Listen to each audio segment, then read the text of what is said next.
Jenerali Abdulrahmani Chiani wa Niger, Kanali Assimi Goita wa Mali na Ibrahim Traore wa Burkina Faso wameendelea kuleta mapinduzi katika mataifa ya magharibi mwa Afrika dhidi ya wanachokiita ukoloni mamboleo.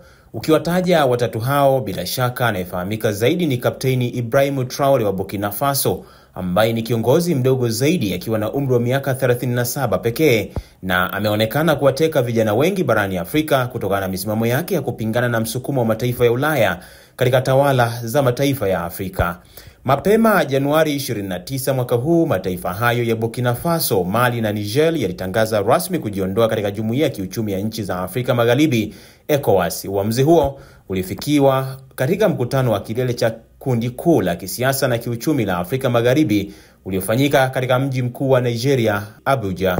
Badala yake, mataifa hayo yalitangaza kuanzisha muungano wa mataifa ya Sahel, yani AES, ambao kazi yake kubwa itakuwa kushirikiana kupambana na ukoloni mamboleo dhidi ya msukumo kutoka mataifa ya Ulaya na kukomesha unyonyaji wa rasilimali zao zilizotumika kuyanufaisha mataifa hayo ya Ulaya badala ya Waafrika. Sasa, baada ya kutangaza kujiondoa ECOWAS na kuanzisha muungano wa mataifa ya Sahel wiki iliyopita, Mali, Burkina Faso na Niger zilitangaza kujiondoa kutoka kwa taasisi nyingine ya ukoloni mamboleo ya Ufaransa inayofahamika maarufu kama Shirika la Kimataifa la Francophonie, OIF. Ingawa madhumuni yake yanatajwa kuwa ni kukuza lugha ya Kifaransa na kuimarisha ushirikiano kati ya nchi zinazozungumza Kifaransa, taarifa ya pamoja ya nchi hizo tatu ilisema kuwa OIF imegeuka kuwa ni chombo cha kisiasa kinachoendeshwa na Ufaransa, yani Paris, ili kuongeza unyonyaji wa rasilimali za Afrika. Tovuti ya Daily Post imeripoti leo Alhamis, Machi 27, 2025 kuwa nchi hizo tatu zilikuwa miongoni mwa waasisi wa taasisi hiyo ya OIF. Mtangulizi wake ulianzishwa mwaka 1970 katika mkutano wa kilele cha mjini Niamey, mji mkuu wa Niger, kama Shirika la Ushirikiano la Kiutamaduni na Kiufundi, yani ACCT, ambalo baadaye lilibadilishwa kuwa Shirika la Kiserikali la Dunia katika mataifa yanayozungumza Kifaransa, yani AIF, mwaka 1998 kabla ya kubadilishwa jina na kuwa OIF mwaka 2005. Licha ya kuchangia kuimarisha shirika hilo kwa miaka takriban 55, nchi hizo zimekuwa zikilalamika kuwa OIF ilionyesha kutoheshimu mamlaka yao kwa kushusha vikwazo kwa upendeleo baada ya kupinduliwa kwa serikali zilizokuwa zikiungwa mkono na Ufaransa katika mataifa hayo. Wakati maandamano makubwa ya kudai kuondolewa kwa wanajeshi wa Kifaransa katika nchi zao, viongozi wa sasa wa mataifa hayo wakiongozwa na Kapteni Traore na majeshi yao yaliunga mkono harakati za kupinga ukoloni mamboleo, yakizipindua serikali zilizokuwa zikionekana ndani ya nchi hizo kama vibaraka wa mkoloni wa zamani, yani Mali. Kwa mwaka 2020 ndipo mapinduzi yalipofanyika, huku Burkina Faso Kapteni Traore akimpindua rais wa wakati huo mwaka 2022 na Niger rais wake akipinduliwa 2023.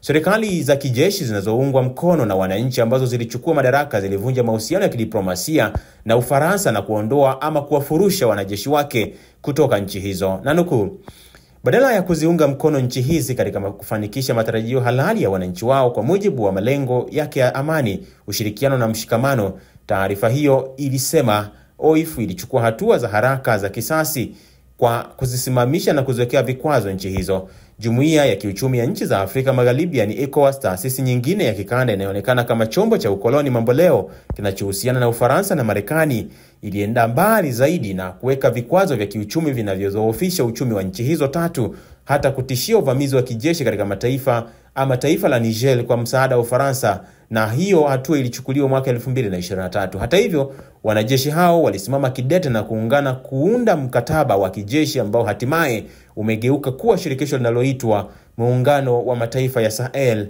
AES, ambapo adhima yao kubwa ni kusaidiana kijeshi, lakini pia kupingana na msukumo wa mataifa ya Ulaya, hususan Ufaransa na Marekani. Kuondoka kwa AES kutoka ECOWAS mwaka jana kulianza kutekelezwa Januari mwaka huu, jambo lilosababisha eneo linalosimamiwa na jumuiya hiyo ya kikanda kupungua kwa zaidi ya nusu ya ukubwa wake uliokuwepo awali.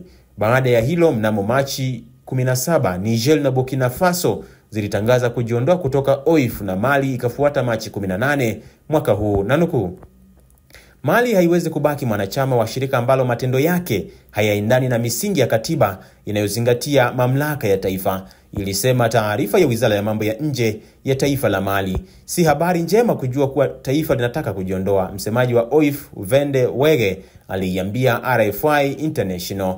Bila shaka tunasikitishwa na athari ambazo zinaweza kutokea kwa miradi inayoendelea, alisema, huku akiongeza kuwa shirika hilo litajibu kwa kupata maoni ya mataifa ili kuona ni kwa kiwango gani OIF inaweza kubaki ikijihusisha na wananchi wa mataifa hayo. Ni watu takriban milioni 3.7 pekee kati ya zaidi ya milioni 23 wa Mali wanaozungumza Kifaransa, na hivyo kulifanya taifa hilo kuwa na haki ya kuweza kujiondoa katika umoja huo. Hata hivyo, Kifaransa kilikuwa lugha rasmi hadi katikati ya mwaka 2023, wakati serikali mpya yenye msimamo wa kutetea mamlaka ya taifa ilipopunguza hadhi yake kuwa lugha ya kazi, huku ikipandisha hadhi ya lugha mbalimbali za Kiafrika kuwa lugha rasmi inayozungumzwa nchini Mali. Katika kuendeleza msimamo huo wa kupinga ukoloni mamboleo, nchi za AES yani Sahel zilitangaza kujiondoa kutoka OIF, shirika ambalo gazeti la Le Monde lilieleza kama taasisi iliyoanzishwa baada ya ukoloni inayofanana na Jumuiya ya Madola.